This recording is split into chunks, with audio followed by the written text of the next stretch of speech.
3 meses después de enterrar a mi marido, contraté a un equipo para demoler la bodega del patio trasero que él tanto amaba. Estaba en el mercado cuando sonó el teléfono. Era el contratista y su voz temblaba. «Señora, deje lo que está haciendo y venga ahora mismo. Traiga a sus hijas, a las 2, y no se lo diga a nadie». Cuando llegué, entendí por qué mi sangre nunca volvería a ser la misma. Pero antes de continuar, asegúrate de estar suscrito al canal y escribe en los comentarios: ¿desde dónde estás viendo este video?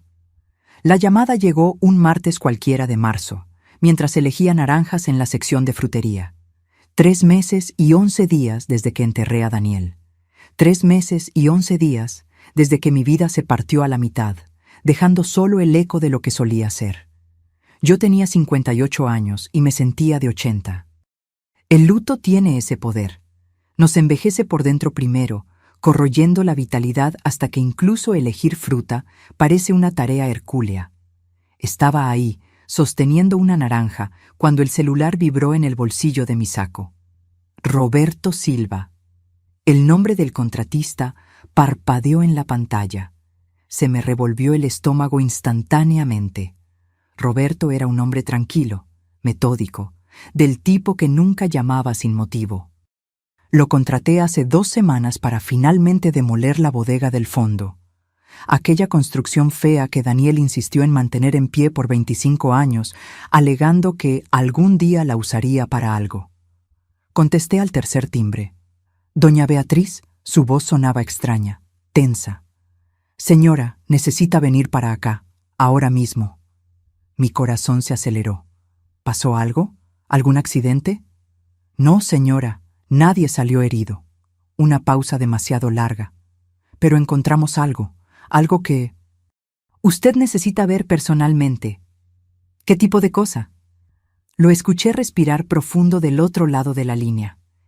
El ruido de fondo de la construcción se había detenido por completo. Solo entonces noté el silencio anormal. No puedo explicarlo por teléfono. Pero, doña Beatriz, por favor, cuando venga, traiga a sus hijas, a las 2, y no le diga a nadie más sobre esto antes de verlo. La línea se quedó muda. Me quedé parada ahí, entre las pilas de naranjas y manzanas, con el teléfono pegado a la oreja, tratando de procesar lo que acababa de escuchar. Traiga a sus hijas, no se lo diga a nadie. El tono en la voz de Roberto no era de una urgencia común. Era miedo disfrazado de cautela. Solté las compras en el carrito, dejé todo ahí mismo y salí del mercado casi corriendo. Mis manos temblaban tanto que necesité 3 intentos para abrir el coche. Llamé primero a Paulina, mi hija mayor. Era médica, siempre ocupada, siempre corriendo entre turnos y consultas. Contestó con esa voz impaciente de quien está en medio de algo importante. «Mamá, estoy con un paciente. ¿Te puedo llamar después?» «Paulina, te necesito en la casa, ahora». El tono de mi voz debió transmitir algo, porque se quedó en silencio por un segundo. «¿Qué pasó?» «No sé cómo explicarlo. Solo ven, por favor. Ya voy para allá». La llamada a Sofía, la menor, fue aún más difícil. Estaba en una reunión en el despacho de abogados donde trabajaba. Desde la muerte de su padre, Sofía se había vuelto aún más cerrada, más distante. Su luto era silencioso, pero lo veía en sus ojos. Ese vacío que yo reconocía porque vivía dentro de mí también. «Mamá, ¿sabes que no puedo salir así a mitad de la jornada?» «Sofía». Mi voz salió más firme de lo que esperaba. «Te lo estoy pidiendo. Te necesito». Hubo una pausa. Luego, en voz baja: «Está bien, voy para allá». Manejé por las calles conocidas de Cuernavaca con el piloto automático encendido. Mi mente hervía con posibilidades, ninguna tenía sentido. ¿Qué podría haber encontrado Roberto en una bodega vieja que exigiera la presencia de mis 2 hijas? ¿Qué tipo de descubrimiento venía acompañado de un pedido de silencio? Daniel construyó esa bodega justo después de que nos mudamos a la casa, hace 26 años. Era ingeniero civil, un hombre práctico y organizado. Decía que necesitaba un espacio propio para guardar herramientas y materiales de trabajo. Pero con el tiempo, La bodega se convirtió en algo más. Se volvió una especie de santuario particular. Un lugar donde pasaba horas los fines de semana, moviendo cosas que yo nunca supe exactamente qué eran. Yo respetaba eso. Todos necesitan su rincón, pensaba. Nunca cuestioné, nunca invadí. Ahora, mientras subía la pendiente que llevaba a mi casa, una sensación gélida recorría mi espalda. ¿Cuántas cosas dejamos de preguntar por respeto? ¿Cuántos silencios aceptamos por amor? El coche de Paulina ya estaba estacionado en la entrada cuando llegué. Ella estaba apoyada en el cofre, de brazos cruzados, todavía con la bata blanca sobre la ropa. Su cabello oscuro estaba recogido en un chongo apresurado y tenía esa expresión preocupada que heredó de mí. «¿Qué está pasando?», preguntó en cuanto bajé del coche. «No lo sé todavía. Vamos a esperar a tu hermana». Sofía llegó 15 metros después, manejando demasiado rápido, como siempre hacía cuando estaba nerviosa. Era la versión femenina de Daniel. Los mismos ojos castaños intensos, el mismo ceño fruncido cuando estaba concentrada. A los 32 años, cargaba el peso del mundo en los hombros y se rehusaba a compartirlo con nadie. «¿Alguien me va a explicar?», dijo, azotando la puerta del coche con más fuerza de la necesaria. Miré a mis dos hijas, tan diferentes, tan mías, y me di cuenta de que no tenía respuesta. «Vamos a descubrirlo juntas». Roberto nos esperaba en el portón que daba acceso al patio trasero de la propiedad. 2 obreros estaban con él, ambos con expresiones cuidadosamente neutrales, pero vi cómo desviaban la mirada cuando nos acercamos. Lo que sea que hubieran encontrado, los había perturbado. «Doña Beatriz», Roberto se quitó el casco, revelando el cabello canoso pegado por el sudor. «Señoritas». Asintió hacia mis hijas. Parecía haber envejecido 10 años desde la última vez que hablamos, hace 2 días. «¿Qué encontraste, Roberto?». Tragó saliva. «Es mejor que se los muestre». La bodega estaba parcialmente demolida. La pared frontal había sido derribada, exponiendo el interior que yo raramente veía. Herramientas oxidadas, estantes polvorientos, cajas amontonadas de cualquier forma. Pero no fue eso lo que Roberto quería mostrarnos. Nos guió hasta el fondo, donde habían comenzado a romper el piso de concreto para verificar la cimentación antes de la demolición completa. Y fue ahí, donde el concreto se había partido, que el mundo como lo conocía empezó a desmoronarse. Había una trampilla. No solo una trampilla. Una entrada cuidadosamente construida, disfrazada bajo el concreto. La tapa de metal estaba ahora expuesta, con un sistema de cerradura que parecía demasiado profesional para ser obra casera. Cuando golpeamos con el mazo aquí, Roberto señaló las grietas en el concreto alrededor. El sonido retumbó diferente, vacío. Cavamos alrededor y encontramos esto. Mi corazón latía tan fuerte que dolía. ¿La abriste? No, señora. Pensé que debía verla usted primero, con sus hijas. Paulina se acercó, se puso de cuclillas al lado de la trampilla. Esto es una cámara subterránea. ¿Papá construyó una cámara subterránea y nunca nos dijo? Sofía estaba pálida. Mamá, ¿tú sabías de esto? Sacudí la cabeza, incapaz de articular palabras. 26 años. 26 años casada con un hombre que, aparentemente, mantenía secretos literalmente enterrados bajo nuestros pies. «Tiene una cerradura», observó Roberto. «Digital, código de 4 dígitos». Me acerqué con las piernas temblorosas. La cerradura parpadeaba en rojo, esperando la combinación correcta. 4 números. ¿Qué números elegiría Daniel? «Intenta con la fecha de aniversario de bodas», sugirió Paulina, con la voz entrecortada. Marqué 1508. La luz permaneció roja. ¿Su cumpleaños?, intentó Sofía. 2304. Rojo nuevamente. Mi mente corría. ¿Qué código usaría Daniel? Algo significativo, pero no obvio. Algo que... De repente, recordé. Una conversación antigua, justo después de que nació Sofía. Daniel contándome sobre una superstición tonta que tenía desde niño. Su número de la suerte, decía, era la suma de los días de nacimiento de sus hijas. Paulina nació el día 12, Sofía el día 19. Con dedos temblorosos marqué 3112. La luz parpadeó en verde. Un clic mecánico resonó en la tarde silenciosa. La trampilla se desbloqueó. Nadie se movió por unos segundos. Nos quedamos ahí, las tres, mirando esa tapa de metal como si fuera una bomba a punto de estallar. En cierto sentido, era exactamente eso. Roberto dio un paso al frente. «Déjeme abrirla, señora». Pero Paulina ya se estaba moviendo. «No, nos toca a nosotras». Sujetó el asa de la tapa, una barra de metal resistente, y tiró. Sofía se unió a ella, y juntas levantaron la trampilla, revelando una escalera de metal que descendía hacia la oscuridad. El olor que subió de ahí era a tierra húmeda, concreto y algo más.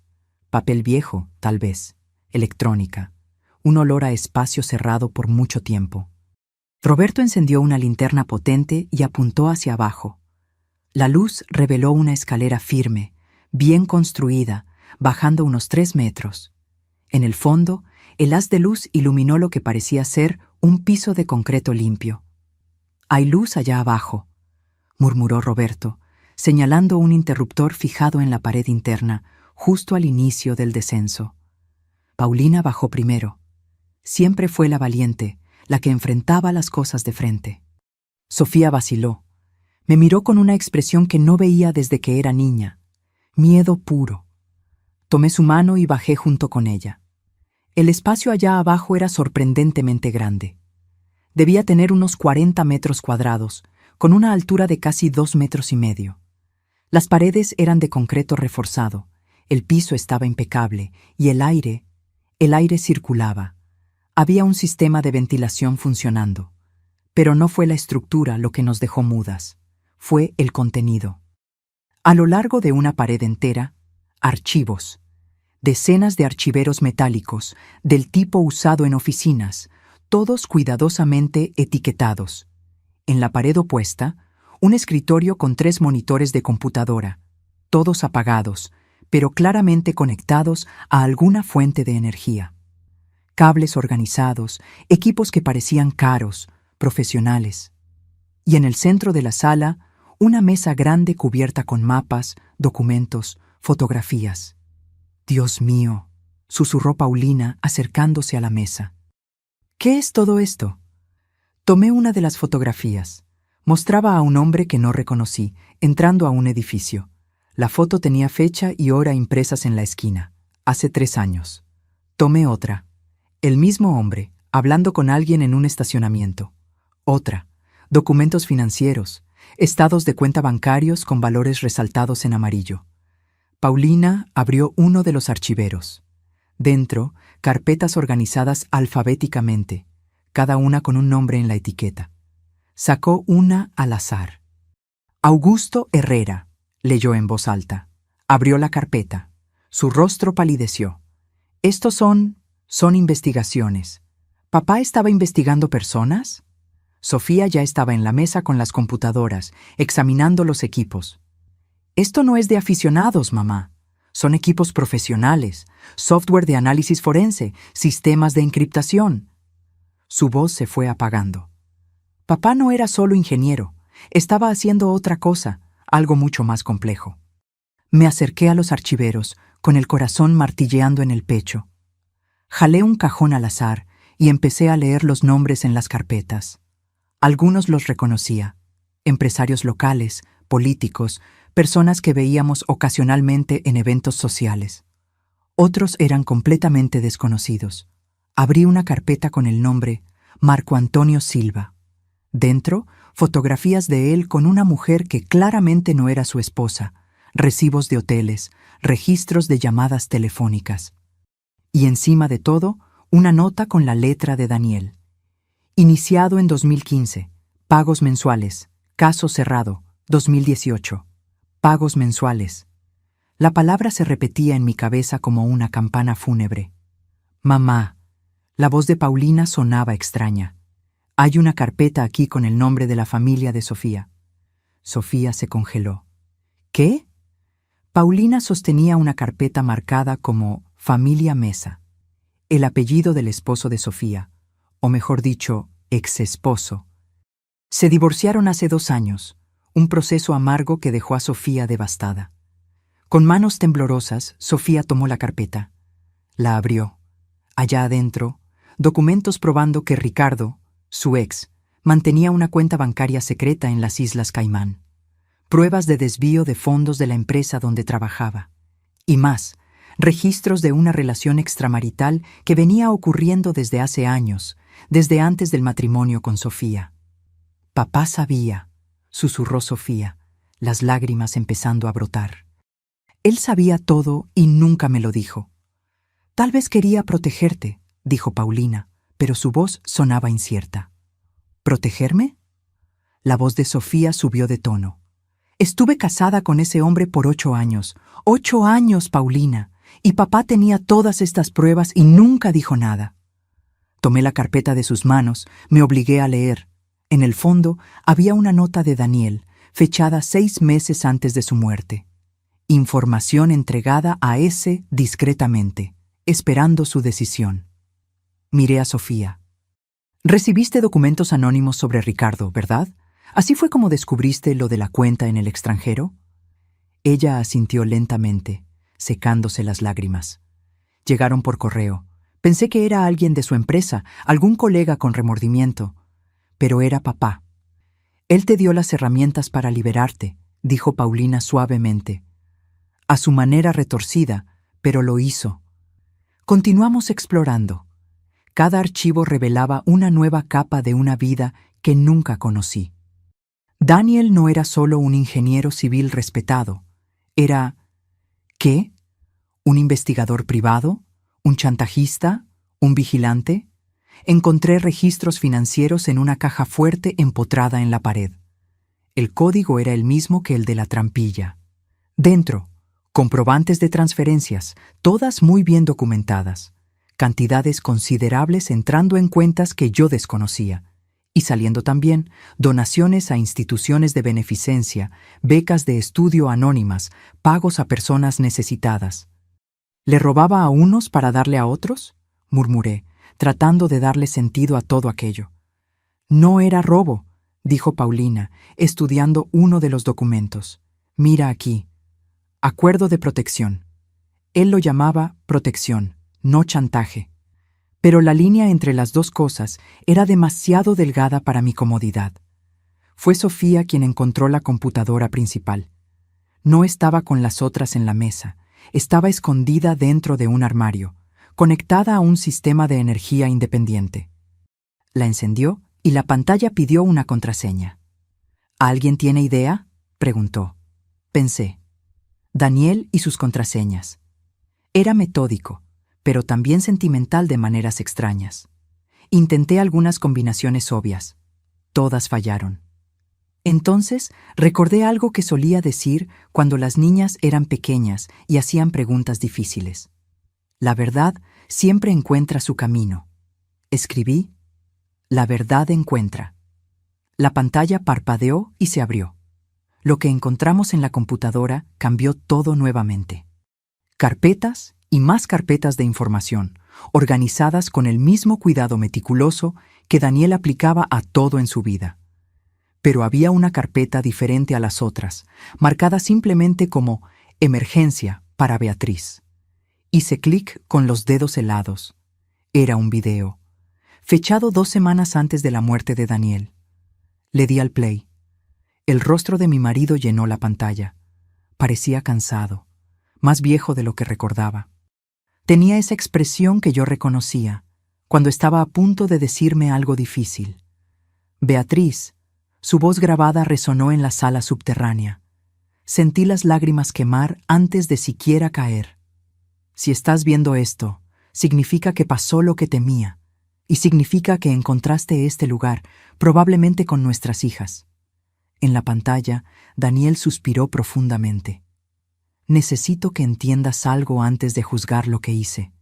Todo empezó hace 23 años, cuando Paulina tenía 10. ¿Recuerdas el secuestro?». Se me heló la sangre. Lo recordaba, claro que lo recordaba. Paulina estuvo cautiva por 18 horas aterradoras hasta que la policía la encontró. Nunca atraparon a todos los involucrados, solo al ejecutor, que murió en un enfrentamiento con la policía. Los otros involucrados nunca fueron capturados porque eran personas poderosas, continuó Daniel en la pantalla. Descubrí quiénes eran. No intencionalmente. Uno de los secuestradores soltó información antes de morir. Empecé a investigar por mi cuenta, porque la policía no iba a hacer nada. No contra quienes tenían tanto poder. Daniel en la pantalla se ajustó los lentes. Un gesto que yo había visto 1000 veces, pero que ahora cargaba un peso completamente nuevo. Encontré pruebas, continuó.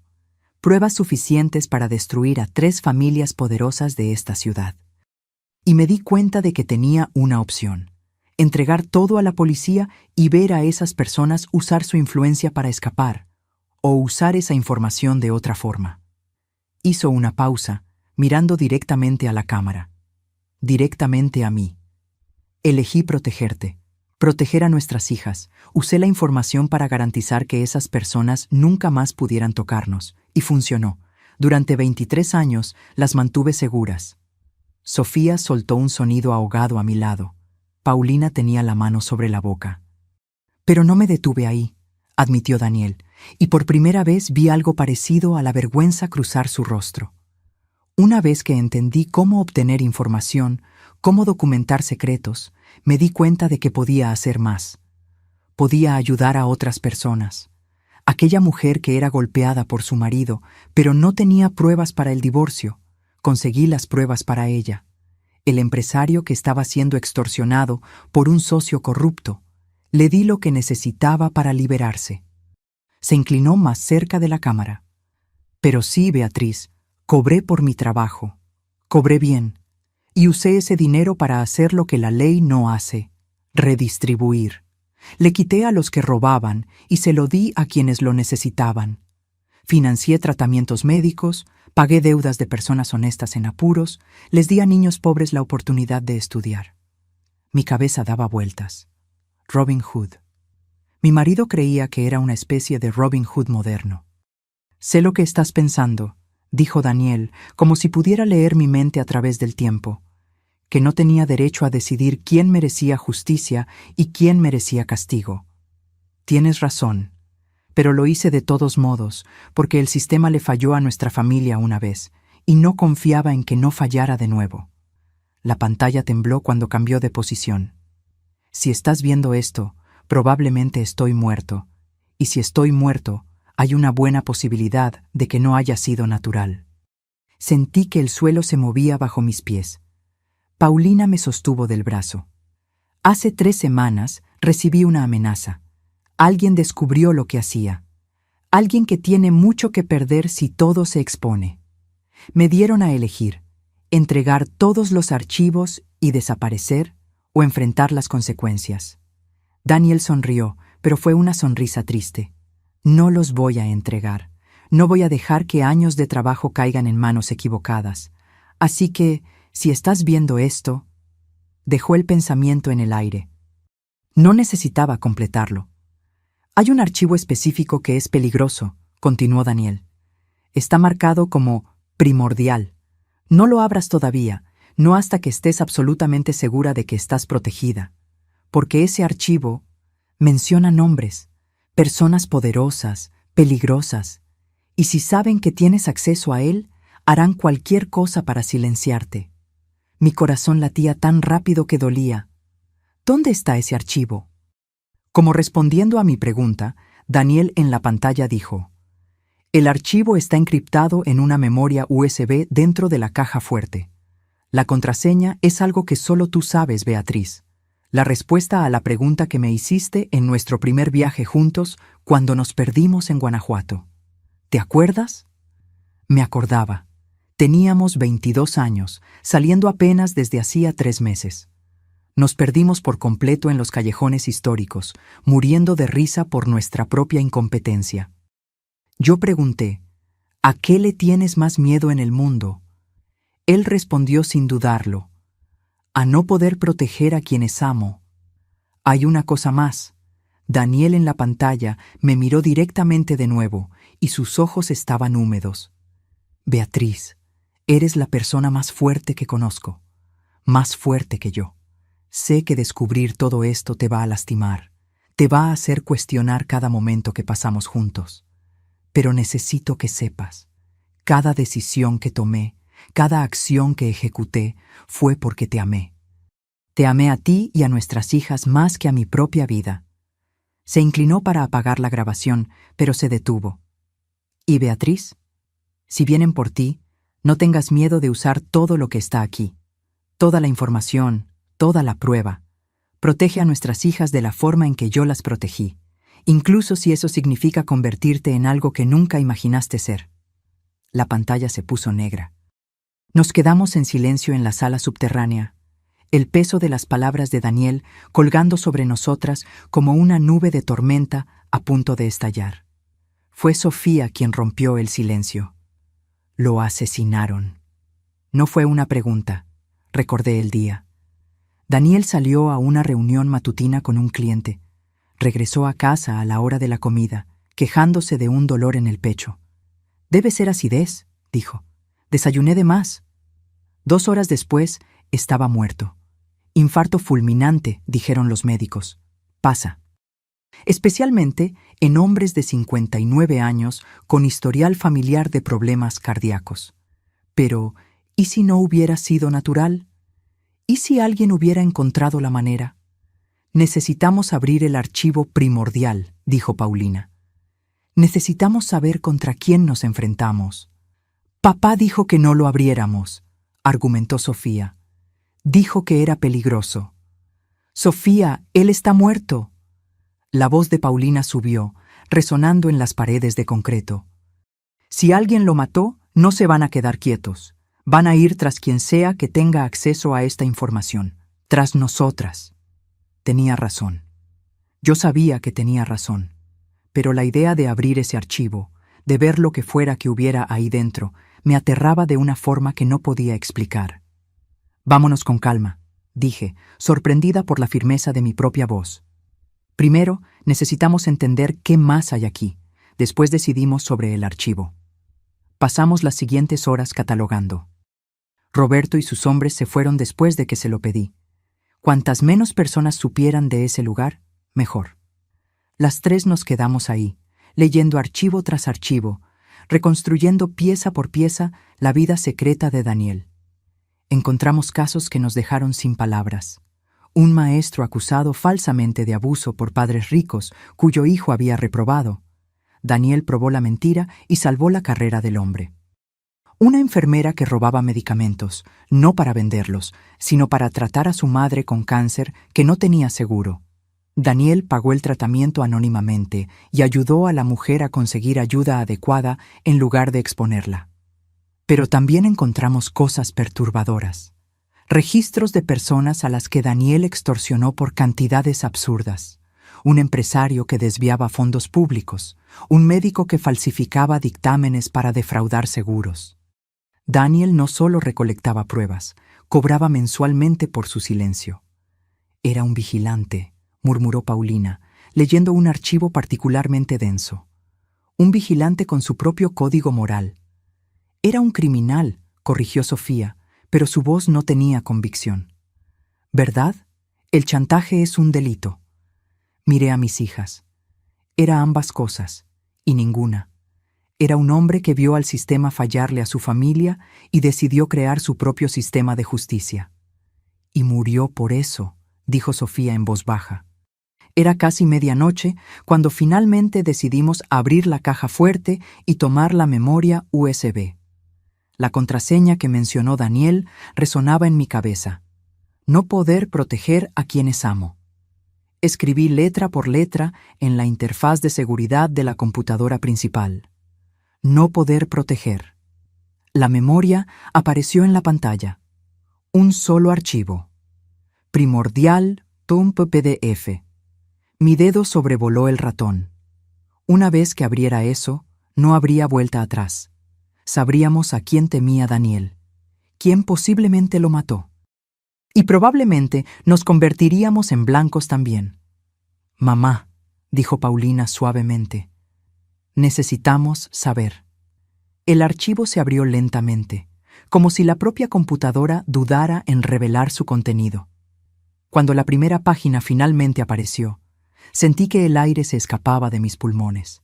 En la parte superior, en letras grandes, Operación Serpiente, Red de Corrupción y Lavado de Dinero, Morelos y Región Centro. Abajo, una lista de nombres. No eran nombres cualquiera. Eran nombres que yo conocía, que veía en los periódicos, a los que saludaba en eventos sociales: jueces, fiscales, jefes de policía, empresarios, un regidor, 2 diputados locales. Dios mío, susurró Sofía, es toda la élite de la región. Daniel lo había documentado todo con el cuidado meticuloso que aplicaba a todo. Transferencias bancarias rastreadas a través de cuentas offshore, grabaciones de conversaciones, algunas claramente obtenidas de forma ilegal, fotografías de reuniones secretas, contratos fraudulentos, licitaciones amañadas, un imperio de corrupción que se extendía por décadas, y en el centro de todo, coordinando, conectando todas las piezas, Eduardo Méndez. El nombre me golpeó como un puñetazo en el estómago. Eduardo Méndez, el hombre que estuvo en el funeral de Daniel, el hombre que me tomó la mano y me dijo que estaba ahí para lo que necesitara, el hombre que era juez del Tribunal Superior de Justicia y conocido por su integridad inquebrantable. Era amigo de papá, dijo Paulina con la voz vacía de emoción. Jugaban tenis juntos todos los domingos. No eran amigos, me di cuenta con una claridad dolorosa. Daniel lo estaba vigilando, recolectando pruebas. Continuamos leyendo. Eduardo Méndez no era solo corrupto, era la columna vertebral de toda la operación. Usaba su posición para garantizar que ciertos casos se archivaran, que ciertas empresas ganaran licitaciones, que personas específicas escaparan de investigaciones. A cambio, recibía un porcentaje de todo, y Daniel tenía pruebas de absolutamente todo. Mira la fecha de la última nota de papá, dijo Sofía, señalando el pie de una página. 3 semanas antes de morir, la misma época que mencionó haber recibido amenazas. La nota decía: Méndez descubrió lo de los archivos. Programó reunión para mañana. Estoy seguro de que intentará negociar. Debo decidir si expongo todo o si mantengo las cosas como están por la seguridad de la familia. No había más notas después de esa. La reunión, murmuré. Ese cliente que fue a ver la mañana que murió, no era un cliente. Era Eduardo Méndez, completó Paulina. Sofía ya estaba tecleando frenéticamente en la laptop. Necesito revisar algo. Accedió a registros públicos, cruzó información. Su rostro palideció. Mamá, Eduardo Méndez tiene un hermano. ¿Saben qué es? Se me revolvió el estómago. ¿Qué? Médico legista. Fue él quien firmó el acta de defunción de papá. La habitación pareció dar vueltas. Todo encajaba con una precisión aterradora.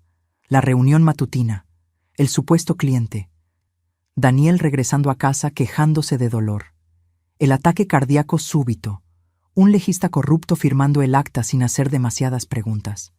Lo envenenaron, dijo Paulina. Algo que simulara un infarto. Hay drogas que hacen eso. Y lo aceptamos, susurré.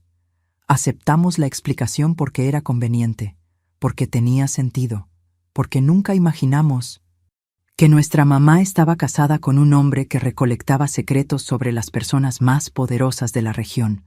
Terminó Sofía amargamente. ¿Cómo íbamos a imaginarlo? Miré el archivo todavía abierto en la pantalla. Páginas y páginas de pruebas meticulosamente documentadas. Pruebas que podrían destruir decenas de carreras, enviar personas a prisión, derribar imperios construidos sobre mentiras y sangre. Pruebas por las que matarían de nuevo. Necesitamos salir de aquí, dije de repente. Ahora. ¿Por qué? Preguntó Paulina. Porque si mataron a su padre por esta información y si sospechan que sabemos de su existencia. No necesité terminar, pero Sofía sacudió la cabeza. Ya lo saben, mamá, o al menos lo sospechan. La remodelación de la bodega no era un secreto. Roberto probablemente le comentó a alguien que encontró algo inusual. Las noticias vuelan en una ciudad pequeña. Tenía razón. Cuernavaca tenía ese aire de ciudad donde todos se conocen. Si Roberto mencionó a la persona equivocada que encontró una habitación secreta en la propiedad de la viuda del ingeniero Daniel, mi teléfono vibró, rompiendo el silencio tenso.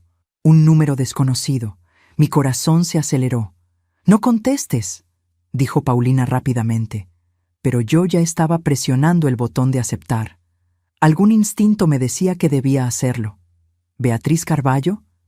Una voz masculina, calmada, educada, conocida. ¿Quién habla? Eduardo Méndez. Perdona que llame tan tarde, pero supe que hubo un movimiento interesante en tu propiedad hoy. ¿Encontraron algo durante la demolición? Se me heló la sangre. Él sabía, claro que sabía. No sé de qué me hablas, Eduardo. Beatriz. Su voz adquirió un tono casi paternal.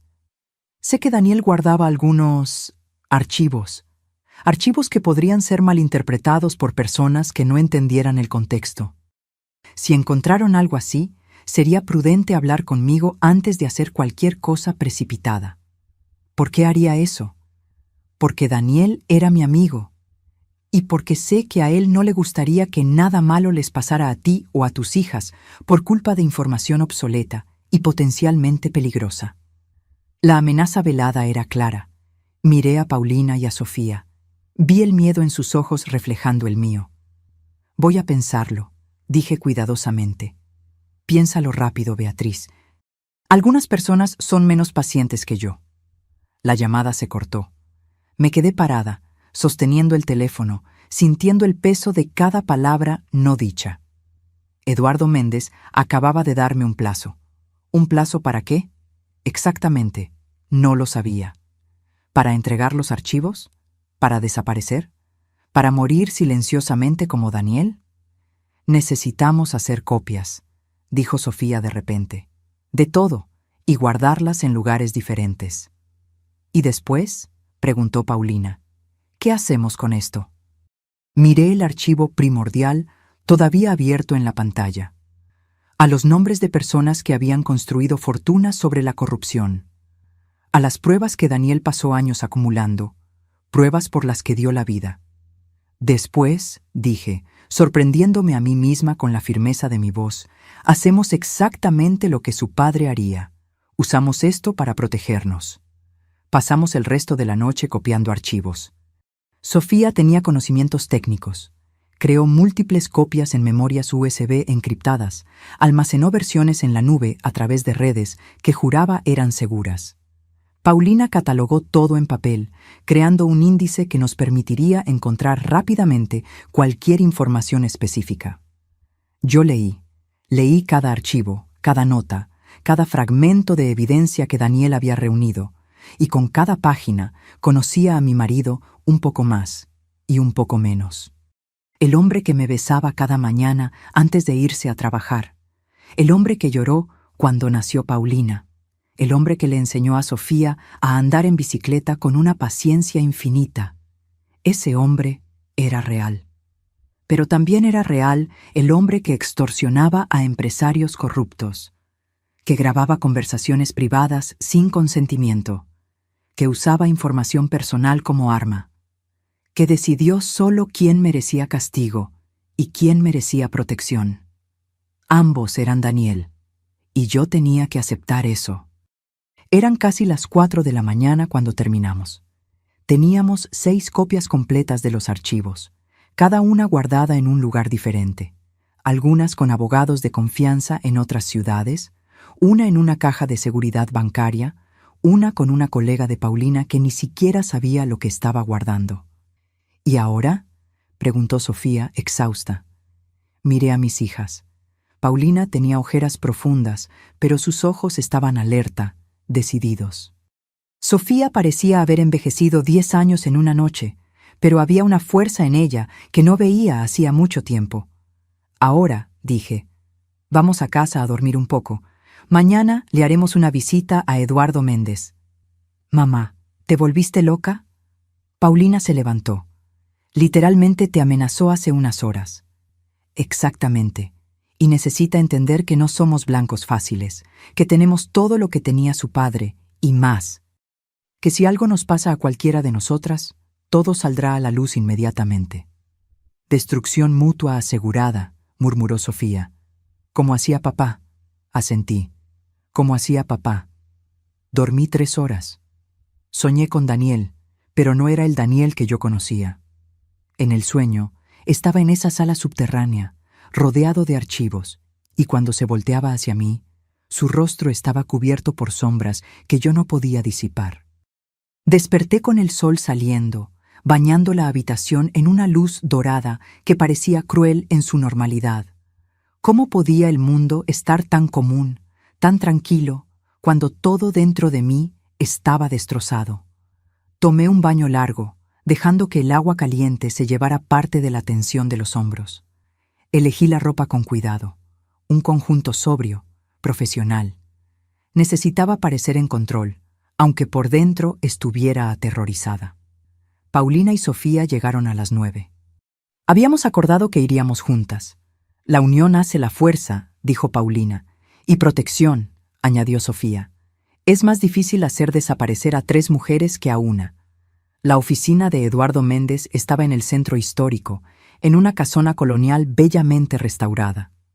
Irónico, pensé, cómo el dinero de la corrupción pagaba la preservación de la historia.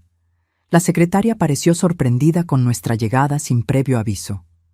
El licenciado Méndez está en una reunión. Dígale que Beatriz Carballo está aquí, con documentos que querrá ver. Algo en mi voz debió transmitir urgencia, porque tomó el teléfono de inmediato.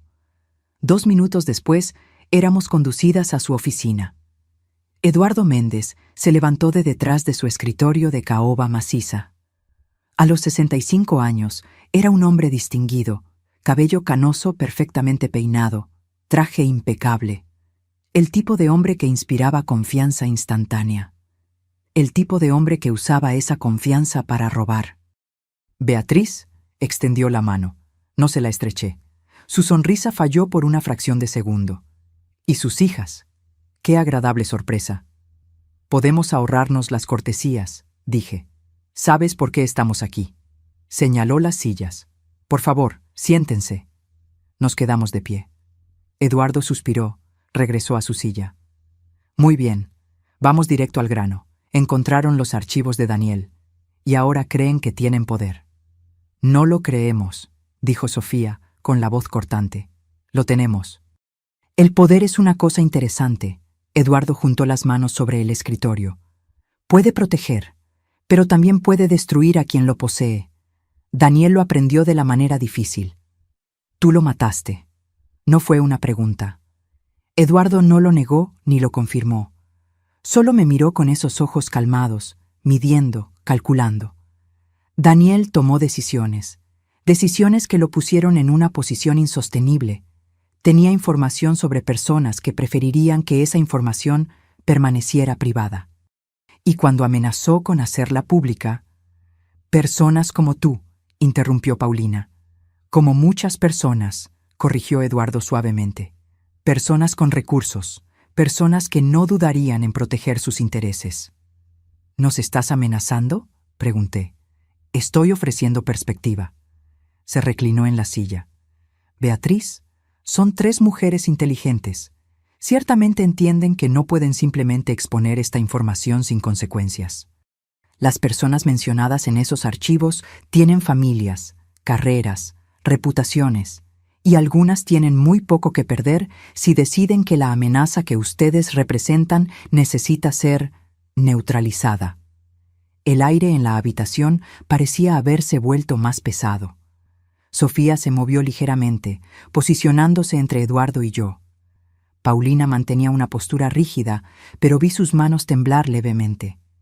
«¿Entonces qué propones?», pregunté. «Un acuerdo. Ustedes me entregan los archivos, todas las copias, y a cambio garantizamos que nada malo les pasará. Pueden vivir sus vidas tranquilas. Incluso puedo garantizar que el legado de Daniel permanezca intacto. Nadie tiene por qué saber sobre sus actividades extracurriculares. ¿Y qué nos garantiza que cumplirás tu parte?». Eduardo sonrió. «Mi palabra». Sofía soltó una risa amarga. La palabra de un hombre corrupto que probablemente orquestó el asesinato de nuestro padre. ¡Qué garantía tan maravillosa! La sonrisa de Eduardo desapareció. Cuidado con sus acusaciones, jovencita. Sin pruebas, son solo difamación. Tenemos pruebas, dije. De todo. Tu red de corrupción, las licitaciones amañadas, el dinero desviado, tu hermano falsificando actas de defunción. Tenemos grabaciones, documentos, transferencias bancarias, todo. Por primera vez, vi una grieta en la máscara de Eduardo. Sus ojos se entrecerraron, su mandíbula se tensó. Si las tuvieran, dijo cuidadosamente, me habrían buscado antes. Habrían intentado negociar. El hecho de que estén aquí ahora, 3 mujeres asustadas, sin ningún tipo de protección, me dice que están blofeando. Era mi turno de sonreír. Saqué mi celular del bolsillo. Presioné unos botones. ¿Puedes revisar tu correo, Eduardo? Frunció el ceño, pero tomó su propio celular. Yo había enviado un documento, solo una muestra. 3 páginas del archivo primordial, mostrando transferencias específicas de cuentas offshore a su cuenta personal. Vi el color desaparecer de su rostro mientras leía. Eso es una muestra, dije calmadamente. Tenemos 423 páginas sobre ti específicamente. ¿Sobre los otros involucrados en la operación? Más de 1000 páginas. Y antes de que preguntes, sí, hicimos copias. Muchas copias. Guardadas con personas que nunca encontrarías. Programadas para ser liberadas automáticamente si algo nos pasa a cualquiera de nosotras. Eduardo soltó el celular. Cuando volvió a mirarme, la cortesía había desaparecido por completo. No saben lo que están haciendo, no saben con quién se están metiendo. Lo sabemos perfectamente, dijo Paulina. Nos estamos metiendo con criminales asustados que finalmente van a pagar por lo que hicieron. Entonces, ¿cuál es su plan? Eduardo se inclinó hacia adelante. ¿Entregar todo a la policía? ¿A la fiscalía? ¿Creen que prosperaría alguna investigación? La mitad de las personas que tendrían que investigar están en esos archivos. Por eso no vamos a ir a la policía, dije. Vamos a ir a la prensa, a periodistas de fuera del Estado, a blogs de investigación, a organizaciones anticorrupción. Vamos a difundir esto tan ampliamente que ni todo el poder y el dinero del mundo lograrán enterrarlo. Era mentira. Todavía no habíamos decidido exactamente qué hacer, pero necesitaba que Eduardo creyera que teníamos un plan sólido, que éramos tan calculadoras como Daniel lo había sido. Eduardo me estudió en silencio por un largo momento. Luego, sorprendentemente, se rió. Daniel te enseñó bien. O tal vez siempre fuiste así y él solo lo reconoció. Daniel me enseñó que a veces la única forma de protegerse es garantizar que tu destrucción destruya también a tus enemigos. Destrucción mutua asegurada, Eduardo repitió, la estrategia favorita de tu marido.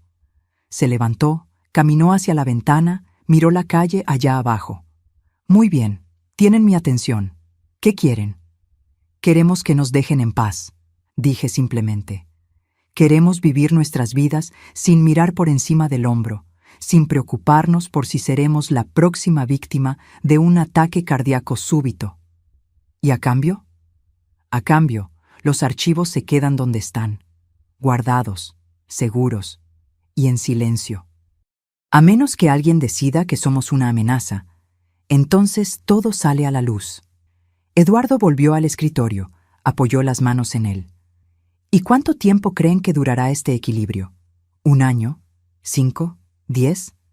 En algún momento, alguien decidirá que vale la pena el riesgo, o se harán demasiado viejas para representar una amenaza real, o cometerán un error. ¿Y entonces? Entonces tendrás que vivir con esa incertidumbre, interrumpí. Igual que nosotros, vivimos con la incertidumbre de estar siendo vigiladas por asesinos. Me parece justo. Me miró fijamente por un largo tiempo. Finalmente, asintió lentamente. Llevaré su propuesta a las personas relevantes. Pero Beatriz, entiende una cosa. Hay personas en esta red que son mucho menos razonables que yo. Personas que las verán como una amenaza existencial y actuarán en consecuencia. Entonces convence a esas personas de que somos una amenaza mayor, vivas que muertas. Salimos de su oficina en silencio. Solo cuando estuvimos en el coche, con las puertas cerradas, Paulina finalmente habló. «Mamá, estuviste increíble allá adentro, pero te das cuenta de que acabamos de declararles la guerra a las personas más poderosas de la región, ¿verdad?» Me doy cuenta. Mis manos temblaban en el volante. ¿Pero qué más podíamos hacer? ¿Entregar los archivos? ¿Vivir con miedo para siempre? No, dijo Sofía desde el asiento de atrás. Hiciste lo correcto. Es exactamente lo que papá habría hecho. Eso era exactamente lo que me preocupaba. Daniel había hecho lo correcto por 23 años. Y miren a dónde lo llevó. Los días siguientes fueron de una tensión silenciosa. Regresamos a nuestras rutinas. Paulina al hospital, Sofía al despacho, yo a la casa vacía que de repente parecía llena de fantasmas. Pero todo había cambiado. Cada sombra parecía sospechosa. Cada coche desconocido en la calle merecía una segunda mirada. Cada llamada de un número extraño hacía que mi corazón se acelerara. Instalamos cámaras de seguridad. Cambiamos las cerraduras. Paulina empezó a dormir en mi casa, en el cuarto de visitas, diciendo que era solo hasta que las cosas se calmaran. Sofía aparecía todos los días después del trabajo, inventando excusas sobre querer revisar algo o necesitar documentos antiguos.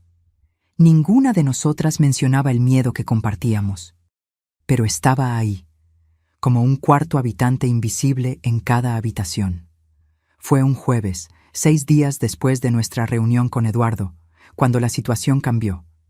Estaba en la cocina preparando café cuando sonó el interfón. Las cámaras mostraban a un hombre en la entrada, de unos 50 y tantos años, traje discreto, postura erguida. No lo reconocí. «¿Doña Beatriz Carballo?» La voz sonó por el interfón. «¿Quién es?» «Mi nombre es Fernando Costa. Soy investigador federal. Me gustaría intercambiar unas palabras con usted, si es posible». Mi corazón se aceleró. Investigador federal. Eso no estaba en los planes. Llamé a Paulina de inmediato, que estaba en su cuarto arreglándose para su turno. «Hay un investigador federal en la puerta». Bajó las escaleras corriendo. Juntas estudiamos al hombre por la cámara. Esperaba pacientemente, manos en los bolsillos, sin parecer una amenaza. «Puede ser una trampa», dijo Paulina, «o puede ser nuestra salvación». Respiré hondo y presioné el botón. «¿Puede mostrar su identificación a la cámara?» Levantó una placa. Parecía legítima, pero yo no era experta. «Voy a verificar su número de registro», dije. Tardé 15 minutos de llamadas para confirmar que Fernando Costa era, de hecho, un investigador de la Fiscalía General de la República destacado en la Ciudad de México. Abrí el portón. Fernando Costa tenía un trato calmado, casi gentil. Se sentó en la sala que le ofrecí. Aceptó el café, esperó pacientemente mientras Paulina y yo nos acomodábamos. «Doña Beatriz», comenzó, «estoy investigando una red de corrupción que opera en esta región desde hace al menos 2 décadas, y tengo motivos para creer que su difunto esposo tenía información relevante sobre esta red». Mantuve mi rostro neutral, pero mi mente corría. ¿Qué le hace pensar eso? Unos meses antes de su muerte, su esposo se puso en contacto con nuestro departamento. No directamente. Usó canales anónimos, pero logramos rastrearlo. Alegaba tener pruebas de un esquema masivo de corrupción que involucraba a figuras públicas locales. Se me revolvió el estómago. ¿Daniel había ido con las autoridades federales? No había mención de eso en ninguno de sus archivos. Programó una reunión con nosotros, continuó Fernando, pero murió antes de que pudiera concretarse. En su momento, aceptamos la explicación de causas naturales. Pero ahora, con cierta información que recibimos recientemente, estamos reabriendo el caso. ¿Qué información? Fernando me estudió cuidadosamente. Doña Beatriz, seré directo. Sé que encontraron algo durante la demolición de la bodega. Sé que tuvieron una reunión tensa con Eduardo Méndez. Y sé que, si su marido realmente tenía las pruebas que decía tener, esas pruebas probablemente están con ustedes ahora. Paulina se adelantó antes de que yo pudiera responder. ¿Y si estuvieran? ¿Qué garantías tendríamos de que entregar esa información no nos pondría en más peligro? Ninguna. Fernando fue brutalmente honesto. La red que estamos investigando tiene tentáculos profundos. Puede haber personas comprometidas, incluso dentro de nuestras propias filas. Pero puedo ofrecerles algo que no tienen ahora: la posibilidad de justicia real. ¿Al costo de nuestras vidas?, replicó Paulina. Potencialmente. No trató de endulzarlo. Pero sigan como están. ¿Y cuánto tiempo creen que van a durar? ¿1 año? ¿2? Esas personas no van a desaparecer simplemente porque tengan un acuerdo tácito de destrucción mutua. Tarde o temprano encontrarán una forma de neutralizarlas sin activar los gatillos que configuraron. Sabía que tenía razón. El equilibrio que intentamos establecer con Eduardo era frágil, temporal. Estaba hecho de miedo mutuo y nada más. No duraría. ¿Qué propones?, pregunté. Trabajen conmigo. Entreguen las pruebas, pero hagámoslo de una forma que garantice su seguridad. Protección de testigos, si es necesario. Y vamos a armar un caso tan sólido que nadie escapará. Ni Eduardo Méndez, ni nadie. Protección de testigos significa desaparecer, dijo Paulina lentamente. Nuevas identidades, nuevas vidas. No volver a ver a nuestros amigos, a nuestros colegas. Sí. Fernando no trató de que pareciera mejor de lo que era. Miré por la ventana, hacia el jardín que Daniel y yo plantamos juntos hace tantos años, los rosales que él cuidaba con tanto cariño, el árbol de guayaba que plantamos cuando nació Sofía. Una vida entera construida en este lugar. Necesito tiempo para pensarlo, dije finalmente. Fernando asintió. Entiendo. Pero no tarde mucho. Cuanto más tiempo tengan esas personas para organizarse, más peligroso se vuelve. Se levantó, sacó una tarjeta de su bolsillo. Mi número directo. Llame a cualquier hora. Después de que se fue, Paulina y yo nos quedamos sentadas en silencio por mucho tiempo. ¿Qué vamos a hacer?, preguntó finalmente. Voy a llamar a tu hermana. Necesitamos decidir esto juntas. Sofía llegó en 20 minutos. Le contamos todo sobre la visita de Fernando Costa. Escuchó en silencio, su rostro volviéndose progresivamente más pálido. Protección de testigos, murmuró cuando terminamos. Desaparecer por completo. O seguir como estamos y esperar que Eduardo cumpla el acuerdo, dijo Paulina. Un acuerdo hecho con un asesino, señaló Sofía. No es exactamente confiable, pero al menos seguiríamos siendo nosotras mismas, argumentó Paulina. Nuestras vidas, nuestras identidades, todo lo que papá pasó años protegiendo. Papá está muerto. La voz de Sofía fue dura. Proteger no funcionó para él. ¿Por qué funcionaría para nosotras? Pasamos horas debatiendo. Paulina argumentaba a favor de mantener el statu quo, al menos temporalmente. Sofía insistía en que necesitábamos trabajar con Fernando. ¿Y yo? Yo estaba dividida entre el deseo de justicia por lo que le hicieron a Daniel y el miedo paralizante de lo que podría pasar si nos exponíamos por completo. Era casi de noche cuando sonó mi teléfono. Número desconocido. Contesté con duda. ¿Beatriz Carballo? Una voz femenina, joven, asustada. ¿Sí? Mi nombre es Marina. Soy secretaria del licenciado Eduardo Méndez. Respiró hondo, temblando. Necesito avisarte.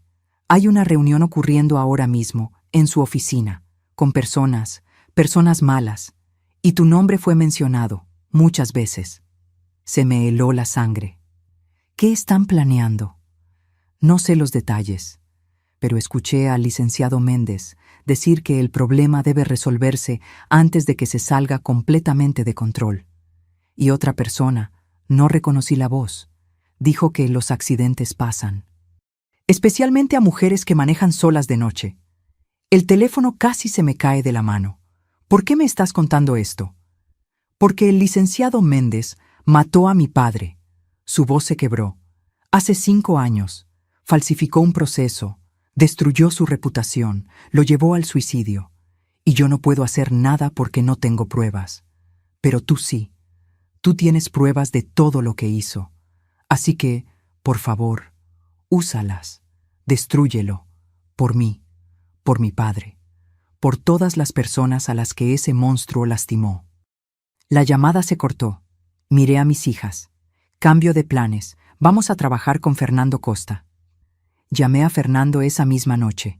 Contestó al primer timbre como si estuviera esperando. ¿Doña Beatriz? Vamos a hacerlo, pero con condiciones.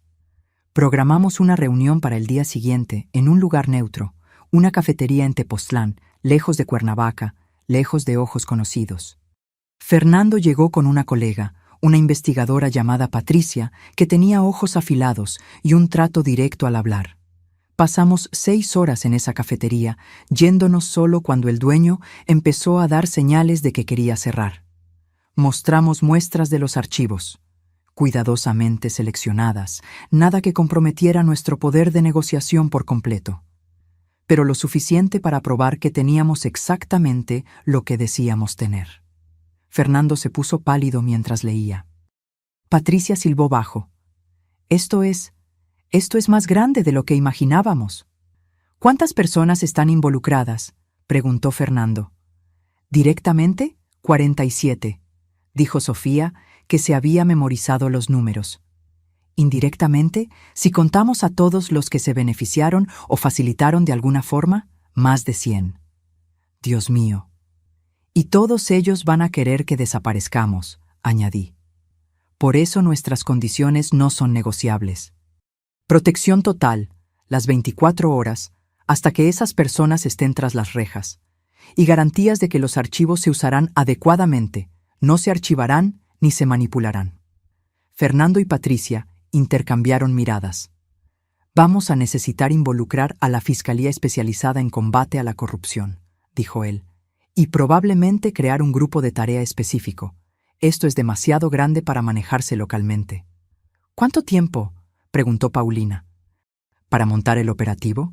Unas semanas. ¿Para arrestar a todos? Meses, tal vez años. Los casos de corrupción como este son complejos. Semanas, repetí. Semanas en las que vamos a estar en su radar, vulnerables. Por eso la protección empieza ahora, dijo Patricia. Hoy mismo. Vamos a poner agentes alrededor de su casa, escoltas siempre que salgan. Nada discreto. Queremos que todos sepan que están protegidas. No fue tan reconfortante como debería haber sido, pero era mejor que nada. Regresamos a Cuernavaca con una escolta federal. 2 coches, 4 agentes. Los vecinos seguramente tendrían de qué hablar, y tendrían aún más en las semanas siguientes. La investigación se desarrolló rápidamente una vez que Fernando tuvo acceso completo a los archivos. Crearon una fuerza de tarea con investigadores de fuera del estado, gente de Jalisco, Nuevo León, la capital, personas sin conexiones locales, sin vínculos que pudieran comprometer el proceso. Fui interrogada decenas de veces. Tuve que volver a contar cada detalle sobre cómo encontramos la habitación subterránea, sobre las conversaciones que tuve con Eduardo Méndez, sobre todo lo que Daniel me contó o dejó de contar a lo largo de los años. Paulina y Sofía pasaron por lo mismo. Era exhaustivo, traumático, revolver la vida de Daniel, exponer sus secretos, ver al hombre que amábamos ser diseccionado por extraños que veían solo a un criminal sofisticado, no a un esposo dedicado y padre amoroso. Pero era necesario. Los primeros arrestos ocurrieron 3 semanas después. No Eduardo Méndez. Él era el objetivo principal. Necesitaban un caso blindado. Pero otros. Un empresario que desviaba recursos públicos. 2 funcionarios de adquisiciones que amañaban procesos. Un contador que lavaba dinero. Y con cada arresto, la tensión aumentaba. Dejamos de salir de casa sin necesidad absoluta. Paulina pidió licencia en el hospital. Sofía trabajó desde casa. Yo vivía rodeada de agentes federales, mi propia casa transformada en una especie de fortaleza. Fue un martes, 6 semanas después de entregar los archivos, cuando la bomba finalmente explotó. Literalmente. Eran las 6 de la mañana. Estaba en la cocina preparando café cuando el ruido me lanzó al suelo. Vidrios rompiéndose, madera partiéndose. el sonido ensordecedor de una explosión. Los agentes invadieron la casa en segundos. Paulina bajó corriendo.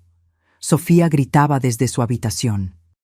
El coche de uno de los agentes, estacionado frente a la casa, estaba envuelto en llamas. «¡Todos al fondo de la casa!», gritó el líder del equipo de seguridad. «¡Ahora!».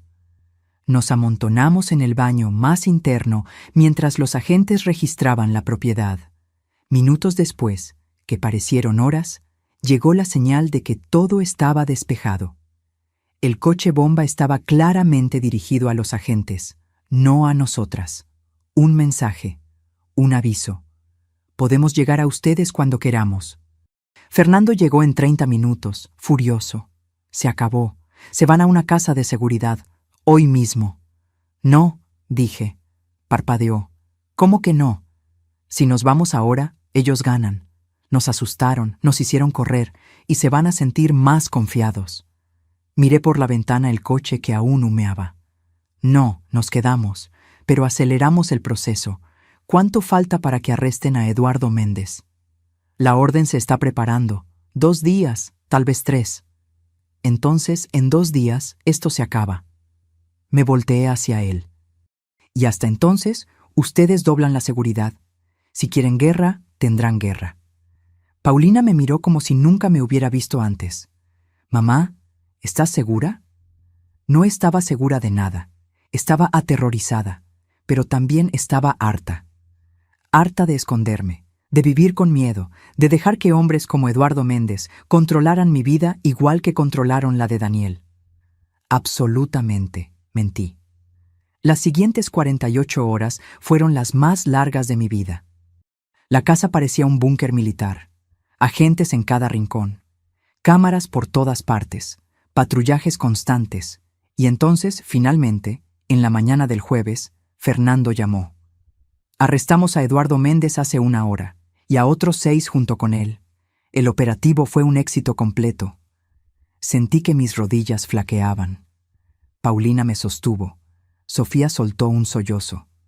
¿Se acabó?, susurré. No por completo. Todavía faltan otros por arrestar, juicios que llevar a cabo.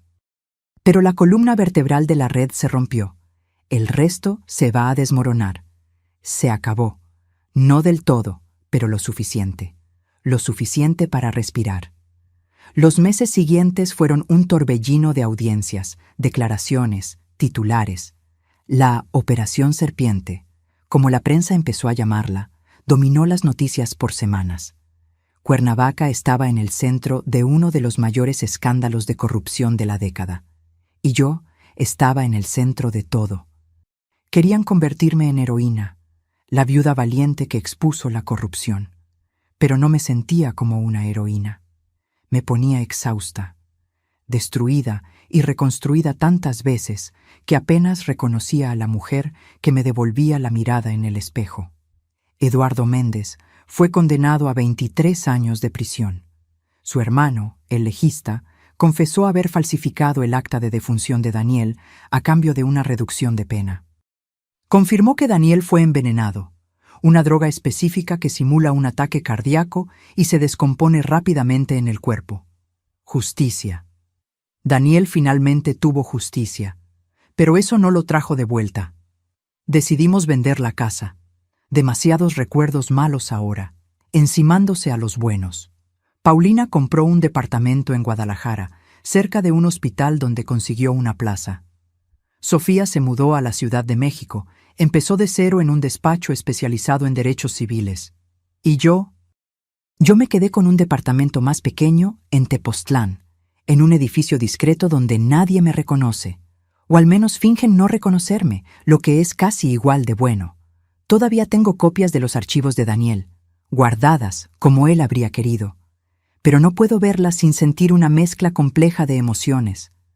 Orgullo por el bien que intentó hacer, rabia por la forma en que lo hizo, tristeza por el precio que pagó, amor, siempre amor, incluso ahora, incluso sabiendo todo. 6 meses después de los arrestos, recibí una carta, sin remitente, enviada desde algún lugar de San Luis Potosí. Dentro, una hoja de papel con palabras escritas con una caligrafía que no reconocí. Daniel me salvó la vida una vez. Usó su información para librarme de un hombre peligroso cuando la ley no pudo. Nunca se lo agradecí porque él pidió que no lo hiciera. Pero ahora que su historia se está contando, quiero que sepa, su marido no era perfecto, pero era bueno. Usted y sus hijas lo demostraron al hacer lo que él no pudo, traer verdadera justicia. Lloré leyendo eso. Lágrimas que venía aguantando por meses finalmente brotaron. Daniel no era un héroe ni un villano. Era humano, imperfecto y brillante, asustado y valiente, equivocado y acertado al mismo tiempo. Y amé cada versión de él, incluso aquella que nunca conocí por completo hasta después de que se fue. Paulina me visita una vez al mes. Sofía, cada 2 meses. La Ciudad de México está más cerca, pero su trabajo es demandante. Hablamos a diario. La experiencia nos unió de formas que nunca imaginé posibles. Pasamos por el infierno juntas y salimos del otro lado aún de pie, todavía unidas. A veces, cuando estoy sola de noche, imagino a Daniel en algún lugar, viendo todo lo que hicimos. ¿Estaría orgulloso? ¿Enojado por haber expuesto sus secretos? ¿Aliviado de que finalmente podamos vivir sin mirar por encima del hombro? Creo que estaría orgulloso. Orgulloso de que usamos lo que nos dejó no para perpetuar su sistema, sino para terminarlo. Para traer la justicia real que él nunca confió que el sistema pudiera dar. Demostramos que estaba equivocado en algunas cosas y en lo correcto en otras, principalmente sobre nosotras, sobre nuestra fuerza, sobre nuestra capacidad de sobrevivir. Lo último que hice antes de dejar la casa fue volver a la habitación subterránea una última vez. Vacía ahora, todos los archivos confiscados como evidencia. Solo concreto desnudo y silencio. Me quedé ahí, en ese espacio que Daniel construyó para proteger sus secretos, para protegernos. Gracias, susurré a las paredes vacías, y adiós. 3 palabras que significaban todo. Gratitud por lo que hizo, perdón por lo que no hizo, y liberación del peso de cargar con sus secretos. Subí la escalera por última vez. Cerré la trampilla. Lo dejé todo atrás. Afuera, Paulina y Sofía me esperaban. Mis hijas, mi fuerza, mi razón para seguir. Miramos juntas la casa una última vez antes de partir. ¿Lista?, preguntó Paulina. «Lista», respondí. Y era verdad. Estaba lista para dejar el pasado, lista para construir algo nuevo. Lista para ser simplemente Beatriz, no la viuda de Daniel, no la mujer que expuso la corrupción, sino solo yo. Quien quiera que yo fuera ahora. Íbamos a descubrirlo juntas. Ahora, si te gustó esta historia, haz clic en suscribirte y dime en los comentarios qué parte te dejó con la boca abierta. Y no olvides hacerte miembro para tener acceso a videos exclusivos que no publico aquí. Te espero allá.